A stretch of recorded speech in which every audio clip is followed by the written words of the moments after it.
wabarakatuh. Perkenalkan, nama saya Maisy.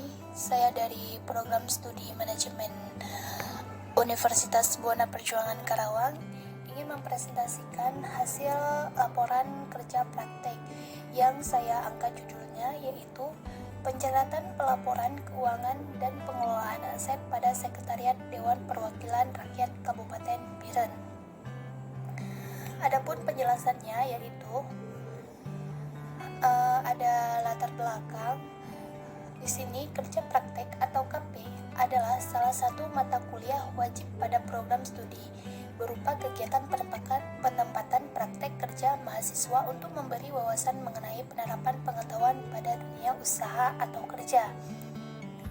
Saya selaku mahasiswa Fakultas Ekonomi dan Bisnis Program Studi Manajemen Universitas Buana Perjuangan Karawang tahun 2021 memilih Sekretariat Dewan Perwakilan Rakyat Kabupaten Biren sebagai tempat kerja praktek karena Sekretariat DPRK Biren adalah salah satu instansi pemerintah yang bertugas untuk legislasi, anggaran, dan pengawasan setiap daerah. Alasan saya memilih tempat ini yaitu untuk menambah pengalaman dalam dunia kerja dalam sektor instansi pemerintah daerah. Nah, ilmu yang akan didapat dari kerja praktek di Sekretariat DPRK Biren ini adalah mahasiswa dapat mengetahui proses pencatatan laporan keuangan yang benar, proses kerjasama, dan disiplin waktu. Slide selanjutnya ada gambaran umum perusahaan. Nah, di sini kita bisa melihat ada profil perusahaan, yaitu Dewan Perwakilan Rakyat Kabupaten Biren atau disingkat DPRK Biren adalah lembaga perwakilan rakyat daerah tingkat kabupaten yang ada di Kabupaten Biren, Aceh, Indonesia. DPRK Biren memiliki 40 orang anggota yang tersebar di 11 partai politik dengan perolehan suara mayoritas diraih oleh Partai Aceh. Nah, adapun di sini identitas singkatnya, nama perusahaan Sekretariat Dewan Perwakilan Rakyat Kabupaten Biren, tanggal berdiri perusahaan ini pada tanggal 19 Juni 2001 lalu. Terus ada alamat Jalan Laksamana Hayati nomor 1, Kecamatan Kota Juang, Kabupaten Biren, Aceh. Jenis perusahaan di sini industri di pemerintah. Jumlah karyawan ada 40 anggota, produk jasa, dan emailnya ada setdprk@birenkap.go.id. Nah, adapun visi misi dari DPRK ini yaitu visinya terwujud pelayanan secara optimal dalam menampung dan menindaklanjuti aspirasi masyarakat dan daerah yang dapat memperhatikan prinsip-prinsip kehidupan pembangunan yang sesuai akhlak, hati nurani, dan nilai-nilai kebenaran untuk mewujudkan masyarakat yang sejahtera dan diridai Allah Subhanahu wa Ta'ala. Nah, selanjutnya ada misinya. Adapun misi DPRK Biren yang pertama, mewujudkan dukungan teknis dan administrasi yang prima kepada DPRK. Yang kedua, mewujudkan dukungan sumber daya aparatur yang handal, profesional, dan bertanggung jawab. Yang ketiga, mewujudkan fungsi legislasi, anggaran, dan pengawasan agar terciptanya jaminan keamanan, kemakmuran, dan kesejahteraan yang berkeadilan bagi masyarakat tanpa mengorbankan nilai-nilai akhlak agama. Berikut profil perusahaan DPRK Biren.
Selanjutnya yaitu ada struktur organisasi DPRK Biren.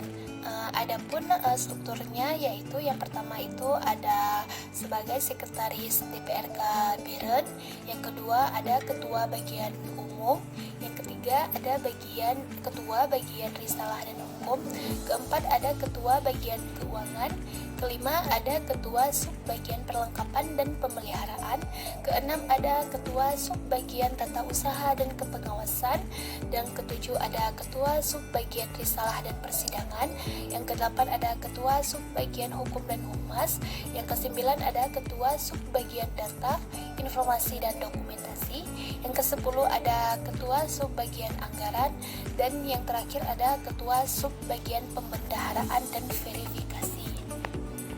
Selanjutnya ada tinjauan pustaka.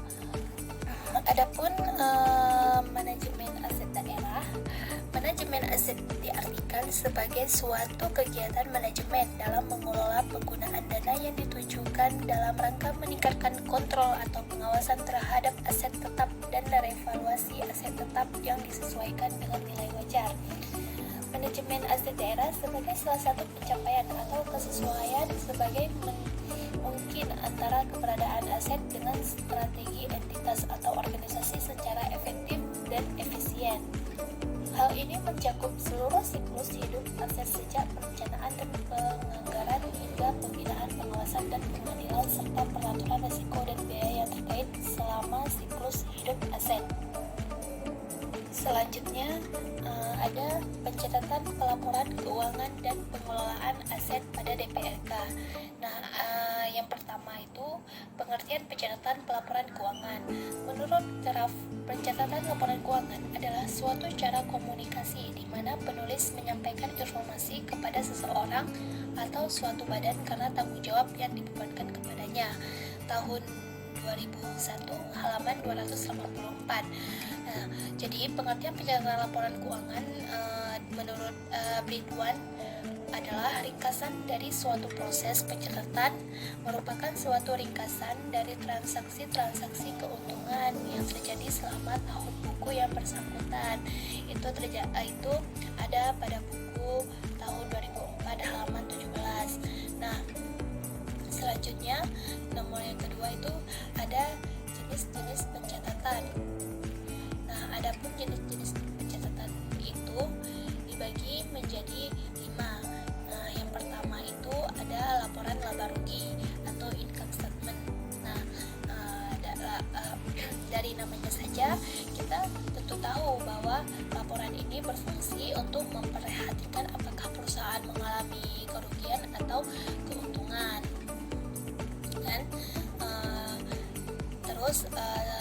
Yang kedua itu ada laporan perubahan modal. Laporan perubahan modal ini tentu akan selalu ada, baik itu modal awal yang terjadi yang menjadi langkah pertama perusahaan beroperasi. Jadi jumlah modal awal ini pasti berubah sesuai dengan kinerja perusahaan. Contohnya, perusahaan dalam periode tertentu mengalami kerugian, maka modal yang digunakan oleh perusahaan bisa berkurang.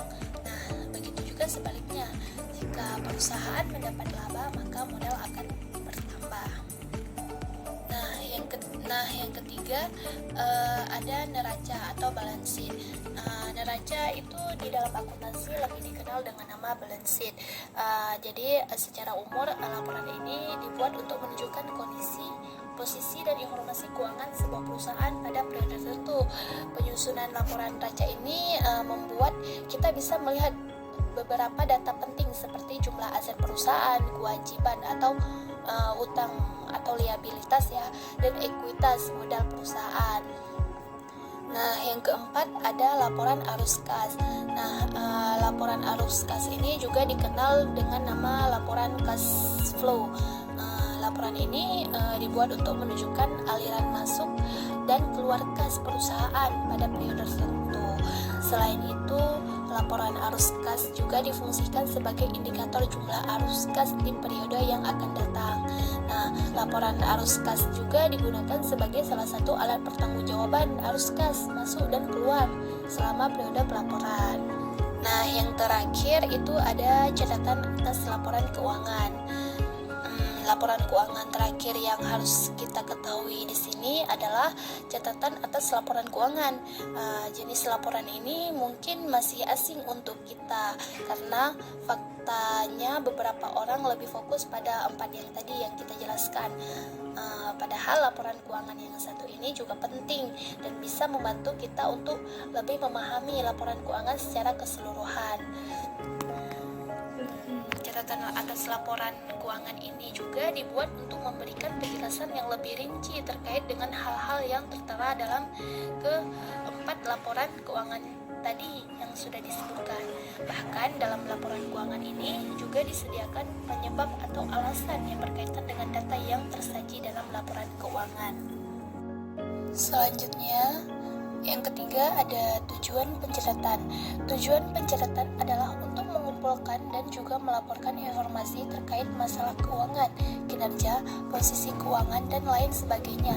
Informasi yang didapat nantinya akan digunakan sebagai dasar atau landasan dalam membuat sebuah keputusan. Yang keempat, pengertian pengelolaan aset.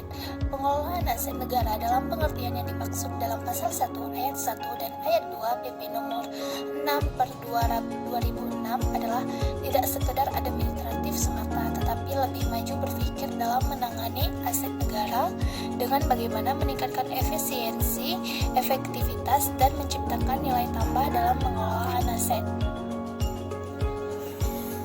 Selanjutnya, yang kelima ada pengertian aset. Aset adalah semua kekayaan yang dimiliki oleh suatu pemerintah, baik yang berwujud maupun yang tidak berwujud, yang dapat dinilai dengan satuan mata uang dan digunakan dalam operasional pemerintahan. Berdasarkan peraturan pemerintah nomor 71 tahun 2010 tentang standar akuntansi pemerintah, aset adalah sumber daya ekonomi yang dikuasai atau dimiliki oleh pemerintah sebagai akibat dari peristiwa masa lalu dan dari mana manfaat ekonomi atau sosial di masa depan diharapkan dapat diperoleh baik oleh pemerintah maupun masyarakat, serta dapat diukur dengan satuan uang termasuk sumber daya non keuangan yang diperlakukan. Selanjutnya ada tujuan dan metode sumber-sumber daya yang adapun tujuan dari KRAP karena adalah untuk mengetahui apakah pencatatan laporan keuangan DPR Kabiren telah melakukan pencatatan dengan baik dan tepat waktu dengan sumber daya manusia yang berpotensial sesuai dengan peraturan pemerintah nomor 71 tahun 2010 tentang standar akuntansi pemerintahan. Terus ada metodenya, metode dari hasil KP ini yaitu menggunakan metode deskriptif, library research, dan yang terkait dengan pelaksanaan KP. Selanjutnya ada tugas-tugas yang dilaksanakan selama KP berlangsung. Yang pertama itu tugasnya memilih belanja perjalanan dinas per kegiatan terhadap pelaksanaan kegiatan anggota. Yang kedua, membantu administrasi keuangan penggajian karyawan DPR Kabiren bulan Februari. Di situ kita diajarin cara menginput pengajian karyawan setiap bulannya. Jadi di situ kita diajarin. Terus yang ketiga ada membantu membuat laporan RFK, realita fisik dan keuangan DPRK Biren triwulan 1 sampai kondisi Februari 2021. Nah, di situ kita disuruh membuat apakah realisa fisik dan keuangan DPRK Biren itu di triwulan 1 sampai kondisi Februari itu berjalan lancar. Nah, yang keempat itu membantu membuat LPJ atau laporan pertanggungjawaban BBM kendaraan roda 4 anggota DPRK bulan Januari. Nah, di situ kita disuruh melengkapi data-data atau melengkapi bukti transaksi. Kan di situ kan BBM kendaraan roda 4. Jadi di situ kita mintai bukti-bukti kepada anggota untuk struknya itu biar dijadiin sebagai laporan pertanggungjawaban. Jadi ada buktinya. Nah, yang kelima itu ada membantu membuat laporan keuangan tentang pembayaran beban listrik, air, telepon, dan internet bulan Januari, Februari, dan Maret. Nah, di situ kita juga disuruh membuat laporan beban ya. Terus yang terakhir ada membantu mereka pemilihan belanja perjalanan dinas yang dimintai BPK. Nah, yang terakhir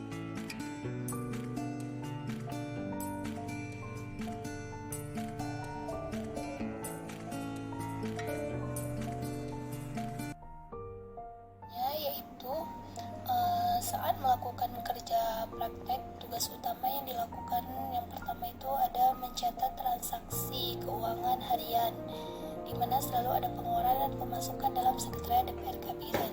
Nah, dengan adanya pencatatan kita bisa mengetahui setiap pengeluaran dan pemasukan itu harus seimbang agar laporan keuangannya tetap stabil. Yang kedua itu ada memantau transaksi dan laporan keuangan. Nah, jadi kita melihat atau mengecek bukti-bukti setiap transaksi pengeluaran rekening ataupun pemasukan rekening, apakah transaksi tersebut benar. Dengan begitu laporan keuangan juga akan berpengaruh. Yang ketiga ada memproses cek yang sudah terkumpul dari berbagai aktivitas dan memahami buku besar. Jadi cek-cek yang sudah dikumpul dibuat pada laporan keuangan. Dalam laporan keuangan tersebut dibuat ceknya berupa seperti buku besar yang ada contohnya. Setelah selesai laporan keuangan tersebut baru dikirim ke pusat untuk pencarian dana. Yang terakhir ada menangani urusan penggajian bulanan menggunakan perangkat lunak akuntansi. Nah, jadi setiap akhir bulan tanggal 27 penginputan gaji sudah dilakukan dan sudah diatur jadwal bahwa postingan itu akan muncul pada tanggal 1 bulan berikutnya. Begitulah seterusnya. Nah, selanjutnya ada tugas pendukung. Yang pertama itu menginput nama-nama dewan dan pegawai dengan rapi beserta NIP dan pangkat. Yang kedua ada menginput nomor rekening setiap dewan pegawai. Yang ketiga membantu menyelesaikan berkas pemeriksaan laporan keuangan untuk BPK atau Badan Pemeriksaan Keuangan. Yang keempat menghitung gaji kotor dan gaji bersih menggunakan Excel setiap pegawai. Yang kelima menginput proses pembukuan laporan keuangan 2020 pada DPR Kabinet. Dan yang terakhir mengecek setiap laporan yang sudah dibuat sesuai dengan bukti dan buku panduan yang ada di sekretariat DPR Kabinet. Nah, selanjutnya ada permasalahan dan solusi. Adapun permasalahannya yaitu terbatasnya kemampuan sumber daya manusia aparatur untuk mengidentifikasi tugas-tugas, fungsi, dan kewenangan masing-masing unit kerja untuk menata organisasi perangkat daerah yang rasional sesuai kebutuhan daerah dan terbatasnya tenaga aparatur di bidang akuntansi tersebut sehingga belum dapat dilaksanakan secara maksimal yang diakibatkan oleh terbatasnya sarana yang tersedia untuk melakukan pengawasan yang lebih komprehensif sehingga saat melakukan pencatatan dan pelaporan sumber daya manusianya prosesnya tidak tepat waktu. Tentunya ada solusi, perlu dilakukan berbagai kegiatan yang mengarah kepada peningkatan mutu sumber daya manusia aparatur khususnya di bidang keuangan, terutama analisis akuntansi untuk mengikuti pendidikan, pelatihan dan pembinaan teknis sesuai dengan standar akuntansi pemerintahan atau SAP, dan diperlukan adanya penambahan sarana dan prasarana bagi sekretariat DPR Kabinet, terutama perangkat komputer terbaru guna mendukung kelancaran pelaksanaan tugas-tugas aparatur. Slide selanjutnya. Di sini ada kesimpulan dan saran. Adapun kesimpulannya yaitu pencatatan dan pelaporan keuangan adalah semua cara yang digunakan oleh perusahaan untuk menyampaikan informasi keuangan setiap perusahaan. Pada pencatatan meliputi proses pengumpulan bukti-bukti transaksi keuangan atau nota, faktur, memo, dan kwitansi. Sedangkan pelaporan meliputi tahap terakhir yang meliputi laporan laba rugi, laporan perubahan modal, neraca, dan jurnal pembalik. Pada pengelolaan aset Kabupaten Biren belum berjalan dengan baik. Hal ini bisa dilihat dari aspek manajemen SDM-nya, yaitu kurangnya tenaga kerja yang berpotensial di bidang pencatatan laporan keuangan yang mengakibatkan proses penginputan tidak tepat waktu. Hal ini juga disebabkan oleh pengumpulan nota atau faktur yang kurang benar dari pengajuan per bidang faktur tersebut. Pencatatan atas laporan keuangan Sekretariat DPR Kabinet selalu disusun dan dibukukan atau dijilid setiap per tahunnya guna mempermudah saat pengecekan oleh BPK atau Badan Pemeriksaan Keuangan. Selanjutnya adapun saran perlu dilakukan pendisiplinan waktu dari pihak atasannya dan selalu mengecek ruang per bidang. Terkadang tidak ada orang di ruang. Dan terakhir, meningkatkan mutu SDM aparatur di bidang keuangan, terutama analisis akuntansi untuk mengikuti pendidikan, pelatihan dan bimbingan teknis sesuai dengan standar akuntansi pemerintah atau SAP, dan diperlukan adanya penambahan sarana dan prasarana bagi sekretariat DPRKB dan terutama perangkat komputer terbaru guna mendukung kelancaran pelaksanaan tugas-tugas aparatur.